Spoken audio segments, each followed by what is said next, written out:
I'm so incredibly excited to share with you the most powerful piece of inspiration that is going to inspire you and give you practical advice on how to live your life with more meaning, with more flavor, with more purpose. Many of us live hurried lives, rush, rush, rush, accomplishing, doing, making things happen. But there's one part in our lives that is tremendously suffering as we're trying to run our homes as mothers, as wives, and many of us work outside the home. Our families are suffering, our relationships are suffering. Why? Because we are on a mission to accomplish, to get things done. And our families are suffering, our relationships are suffering, our connection is suffering. So what do we want to do in life? Do we want to strive to accomplish more, or do we want to connect to other people more? The truth of the matter is you can't do both. You have to choose one. And another piece of advice and insight is that it is never convenient to connect with others. It is never convenient. You're rushing, you're off to work. Your children bombard you after a school day with questions, with complaints, right? Your husband comes home in maybe a grumpy mood and or maybe in a happy mood, but you're so busy attending to dinner and attending to bedtime. Where is the time to connect? We're trying to get things done, get things off your to-do list. The most powerful piece of advice is stop accomplishing, start connecting. Focus on connecting and stop focusing on accomplishment. So does that mean we stop accomplishing, right? We as wives and mothers, a lot is dependent on us. However, we can accomplish with a mindset of connection. And I'm going to share with you ideas on how and why. You know, there's many reasons why we are seeking to accomplish more. Maybe it's lack of clear priorities. Maybe it's, suffering attention spans. We need to always be entertained, or a lack of communication and a lack of connection skills. So we choose to instead accomplish. The drive to accomplish is because of the society that we live in. It's all about doing, doing, doing, getting that degree. You deserve, you need. This is the best for you. Like, you have one life to live. You are worth it. We hear these comments and, ideas everywhere, and they do seep into our brains unless we actively, consistently learn and train ourselves to understand that this is not an expression or impression of our self-worth. People are in our way because they're keeping us from accomplishing. People are in our way. Our families are in our way. We get upset at our children and our husband because we're doing Shabbos prep, and because the table needs to look a certain way, or the house needs to look a certain way, guests are coming, and we put people under stress. Yes, we may rub this child off and tell this person off, but at the same time it stays, and I just lost on connecting with my child because I want to accomplish. Now we have to train ourselves to connect positively and be aware of our connections with others. Rabbi Leib Kelman said, being efficient and developing a relationship are mutually exclusive. There's no such thing as quality time. Magic moments necessarily happen during the huge swaths of time well wasted. So when we're waiting in line, when we're shopping, right now we're going to be shopping for Rosh Hashana. Our kids want this in the store and that in the store, and we're like, oh, be quiet, I just gotta get my to-do list. I just gotta, we have to choose a time when we choose to shop. Try to choose to shop in the early morning hours. Better to get a babysitter, and leave and maybe buy less, or not to focus on the menu so much. Rosh Hashanah is not the time for exquisite menus. If you love cooking, if you love making new recipes, do it for Sukkot. Save it for Sukkot. Rosh Hashanah is not the time to experiment and try new recipes and wow everyone. It's really not. You want to focus on the moment, and I'm going to share with you ideas on Rosh Hashanah at the end of the video. But Rosh Hashanah is not about, being impressive to others and trying new things at the expense of our families. So our homes and our children, our husbands are suffering because our connection is suffering with them. Long ago, when the mother would go to the park and just do nothing, this was just fine and expected. Now, when a mother goes to the park with her kids, she feels like she's wasting her time. She's not accomplishing because she's not making things happen. She's on her phone. I'm not judging anyone who's on their phone, but this is a great time to connect with your child when they're at the park. They're too busy. They're accomplishing. They're buying something online, or they're on their email. Yes, we have urgencies. We have emergencies, but is that every single parent at the park who has an emergency? Like, you have to think to yourself. And then the parent becomes impatient and then the kid wants to be swung, or you're talking to your friend. And the thing is, I'm not telling anyone what to do or how to live their lives, but the point is, what is at stake? Am I connecting, or am I trying to accomplish? And remember, it's never a convenient time. So our skills at our relationships have suffered due to our drive to accomplish. There's simply too much to do, and there's simply too little time to do it. So we often sacrifice our health as mothers, as homemakers. We sacrifice our health. When is the time we really sat down to make ourselves a healthy meal? No, we do last minute meals, or we eat quickly, or we eat while we watch a video or read a magazine or watch something. We realize, where did the food go? Where did the food go that you were eating? We're too stressed, not enough exercise, not enough time to ourselves, not enough breathing time. Why? Because there's so much to do. It seems like all these gadgets that are in our lives are supposed to make our lives easier and not take so much time away from us, and have us, spend more time with our families. But at the same time, we spend less time. With our families. It hurts me when I see families out to eat, and everybody's on their phones or iPads. It's like, what is this quality time? It's so sad. Our generation is so sad. We have to be aware of this and make these times for connection. It's like, I'd rather be on my phone than connect with my mom, connect with my family. The truth of the matter is, we need to make time for things. Time doesn't just happen by itself, right? We cannot be in this rat race of accomplishing and doing, and not enough time for exercise, not enough time. We have to make that time. Time doesn't come knocking on our door.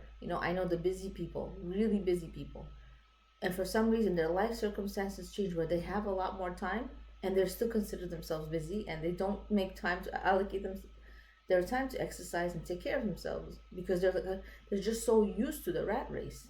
It's like, what are our priorities? Where's our time for ourselves? Where's taking care of ourselves? If we're not taking care of ourselves, there's nobody who's going to take care of us.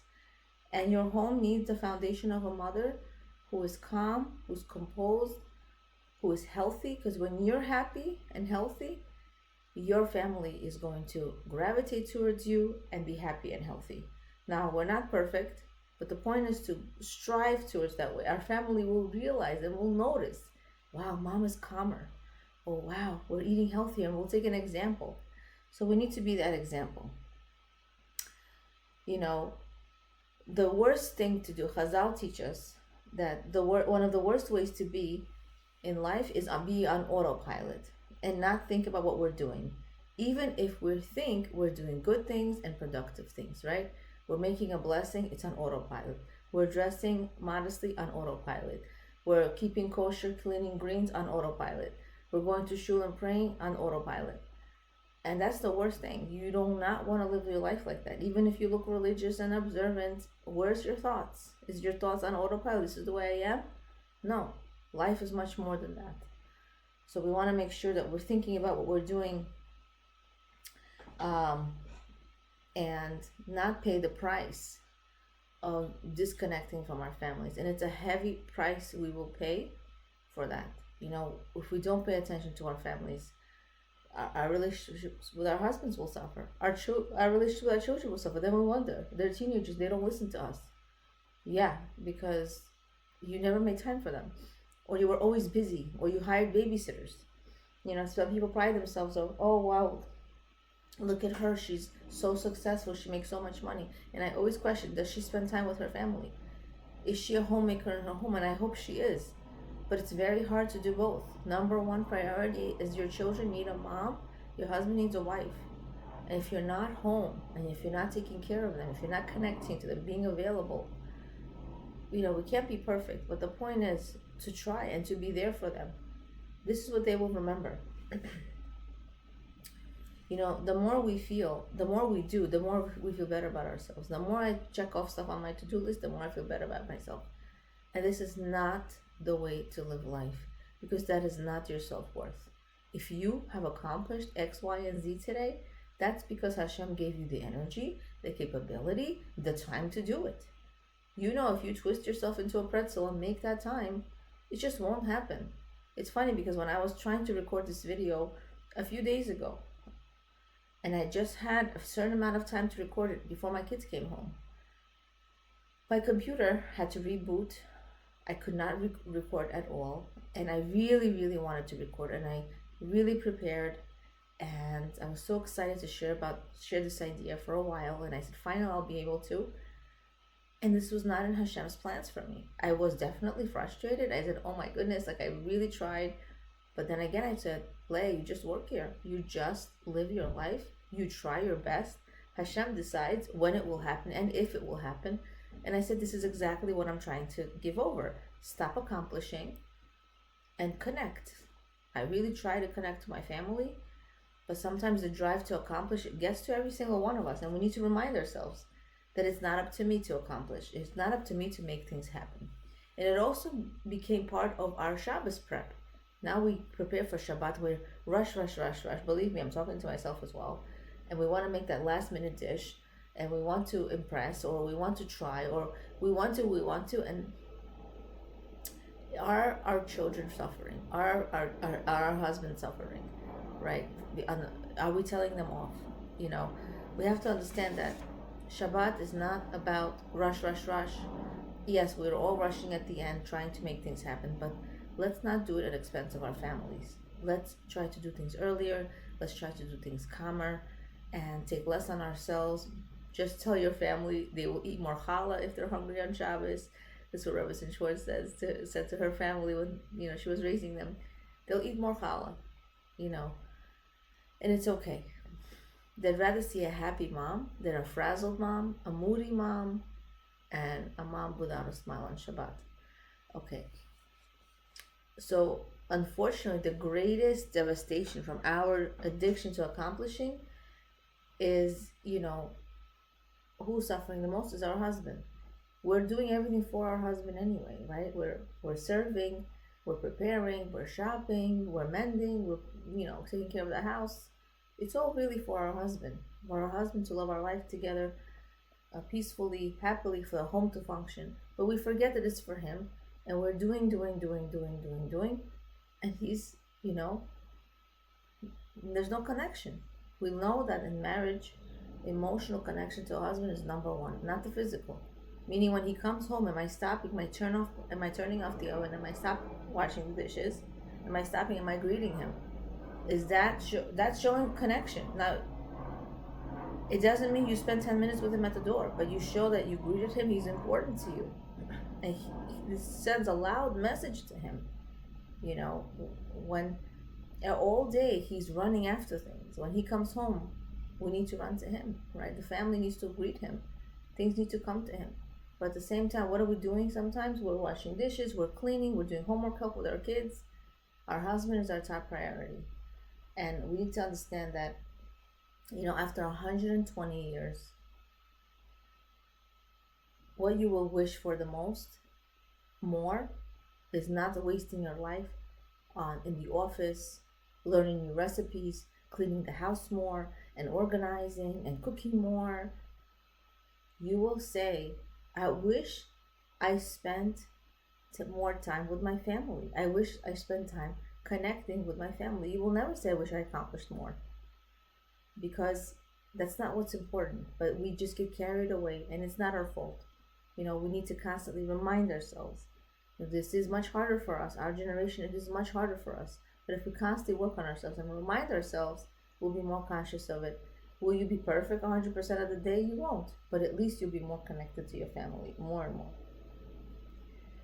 It's important. Everything in the physical world is a mashal for the spiritual world. So if a person let's say they're on a diet, then they say, but I ate the brownie. I ruined my whole day. I ate the brownie. No, if you ate healthy the whole day and you just ate a brownie, it won't affect you so much. But the more healthy you eat, the better it is. So it does affect you.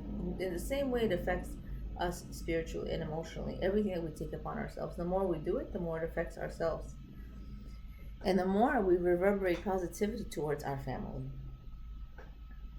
So we want to live a legacy with our husbands, with our children, of a mother and a wife who connected with them, who smiled with them, who was there for them, who made eye contact with them when they were talking.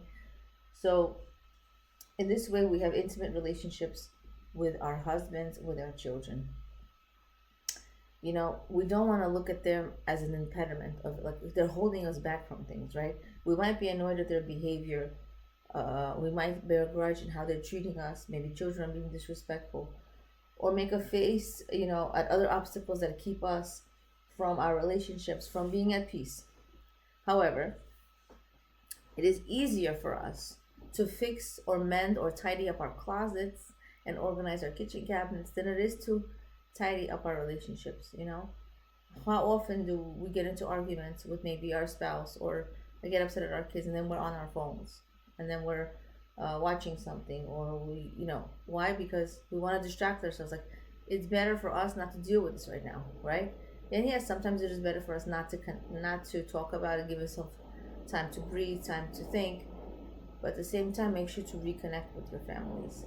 It's very important. We don't want to brush things off. How many times do we know of children who have bear grudges on their parents because their parents never really either mended their relationship or apologized or worked on themselves, just like brushed them off? And we don't want to have that kind of resentment from our children. So we need to make time to introspect. How can I make my connections in my marriage with my children even more? What do I need to work on? What do I need to enhance? We need to revise our thinking, to view accomplishing as just a part of hishtadlut, of just our efforts, personal efforts. It is not really what we're doing. Our efforts so that Hashem can grant us the results.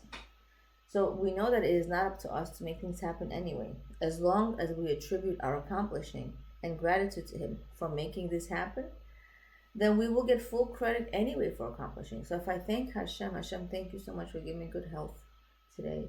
Thank you so much for giving me, the stamina, the ability. Even though He's giving it to me, everything I accomplished throughout the day, I get credit for. Why? Because I attributed it to Hashem, not to me.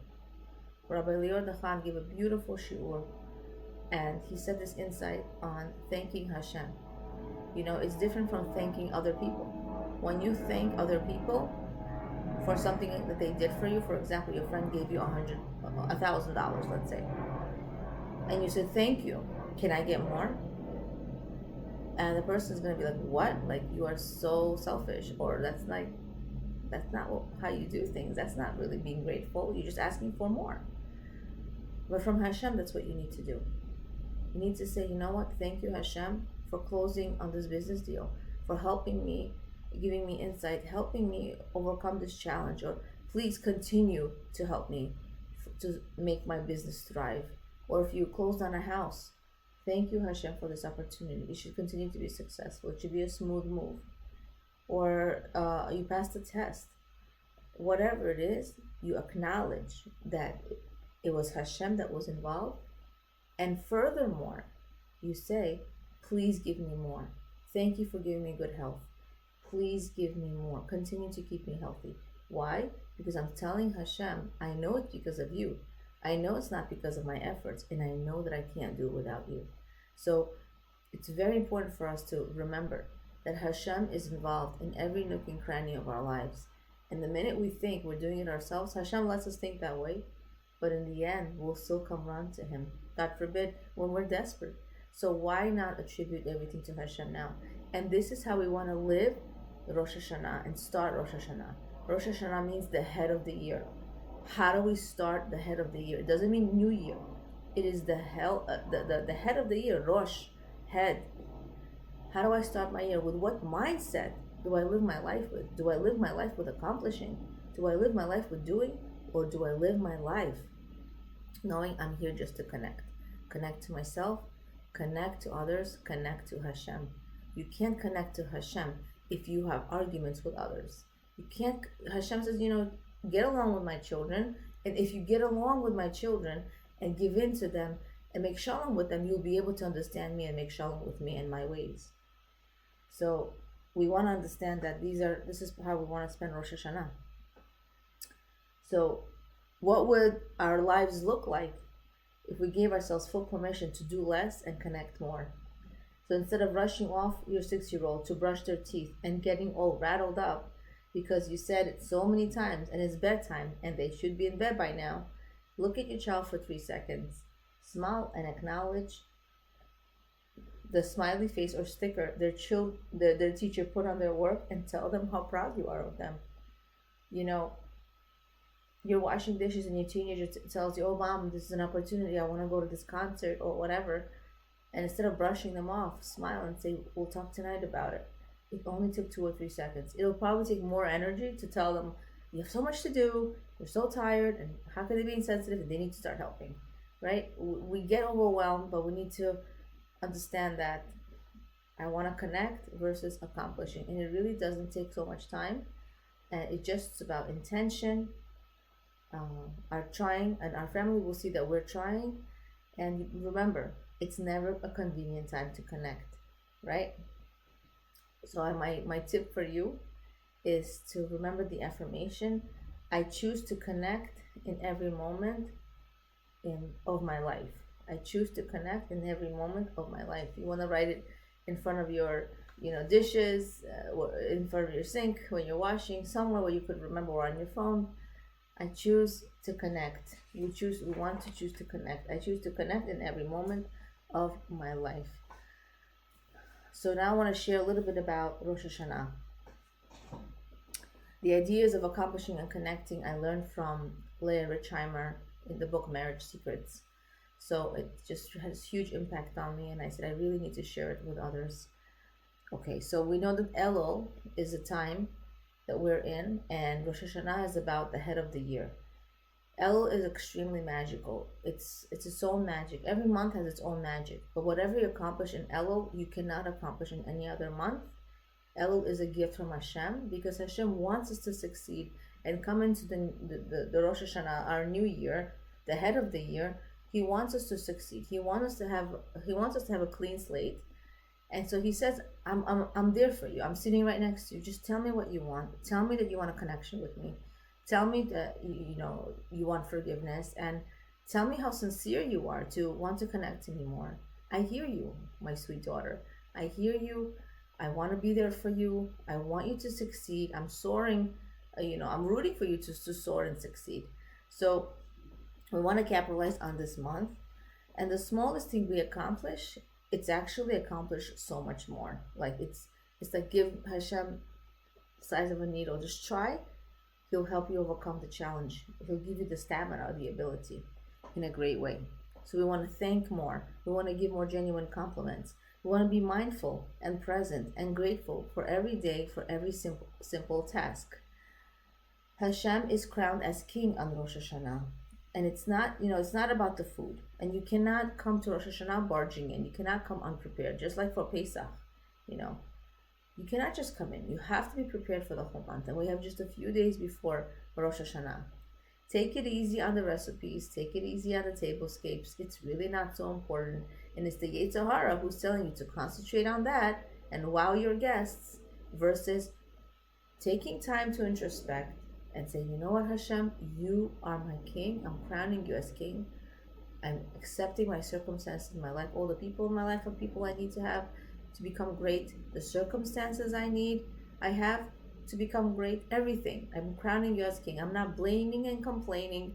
I'm living my life with emunah and connection to you. So we want to be able to connect to Hashem in that way. We live in a world where we may think that things that are big are making things happen. We make a lot of money. We raise huge funds for an organization. We have many subscribers or likes. We do a lot of things in a day. We have many initials to your name, or you come from a prestigious family or background.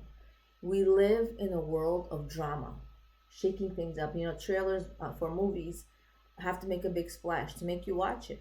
Everything has to be dramatic, right? Making dramatic effects. This is on commercials as well, to make the viewer keep watching and keeping them in suspense. So we also live in a world of the I deserve mentality, right? I deserve. This is why we want more materialism and physicality in our lives. There's an expression. It's not what you do, but who you know. Constantly having that prestigious name or rank, or it's who you know, constantly feeding into our ego and our physical desires of accomplishing. In Hashem's world, big has nothing to do with meaning. Everything that is small makes a huge difference to Hashem. Everything in the physical world is always and forever a mashal to the spiritual world, a representative of the spiritual world. The real world is the spiritual world, and we have no idea how the smallest thing we do can create a big splash in Shamayim. We have no idea. Just because someone does something small does not mean it is insignificant. So something that brought this point home was I was shopping and food shopping, and I was at the checkout, and I knew this cashier had some kind of physical problem, and I knew that she was in therapy for it. And I asked her. It doesn't seem like she was in therapy again. She didn't seem to have anything physical attached to her to help her. And I said, "How are you feeling?" And she lit up completely. I only had a few items to buy, and honestly, I really wanted to rush home. But I said to myself, let me ask her how she's feeling. And it made her feel good. It made her feel like somebody cared. I did something small for her in my eyes, but to her, it may have been something huge. She's not just a piece of furniture at checkout. Now we have at checkout, self-checkout. They feel worthless. Sometimes I think these cashiers are, why? Because they're being substituted by machines. We want to talk to the people. Ask them how they're doing. Give them a compliment, even if it's fake. Make people feel important. So this may have been something small for me because I was out in 10 minutes anyway or less, but it made a huge difference to this person. So our generation is a weaker generation, and is meant to be a weaker generation. And we are meant to have, more credit for this generation. Why? Because it is so much easier for us to disconnect with a click of a button. I could press a click of a button and listen to a Torah shiur, or I could press that button and watch a movie or some other nonsense that's going to be really insignificant to the quality of my life and purpose, right? The point is, in the older times, people used to faint by the sound. If they would hear the word Elul, they would faint. Oh, Elul is here. Elul is coming. They would faint. Why? Because it was such a heavy time and a great time, and it was just, they were petrified. Oh my goodness, I really have to change myself. I really have to connect to Hashem more because I'm being judged. I have this opportunity. So the goal is, we're not fainting in our generation, but our generation is very great because it is so much harder for us to connect and make that time to connect. It's easy for us to click a button. So that means you get so much more credit for connecting because it is that much harder. So because our challenges are hard, it is harder to stay focused, motivated, inspired, believing in ourselves, and everything we do makes a huge difference. So what is the difference actually with a tzaddik and a rasha, a person who's evil, and a tzaddik, a righteous person? A tzaddik imagines that everything he does creates cosmic ramifications in Shamayim. So when he does a mitzvah, when he says a bracha, whatever he does, he imagines explosions, atomic bombs, fireworks in Shamayim. And it keeps him motivated and going. We need to do that. Why? Because we get inspired, we go to a lecture, or we go to therapy, we speak to a rabbi or rebbitzin, and we get inspired for a day, and then the next day we're in a bad mood again. So it's okay. This is our generation. But the goal is to keep ourselves going for longer and working on our imagination. The Hebrew word for ephes means zero or nothing. The Yiddish word of epes means something. And it all depends where you put the dot.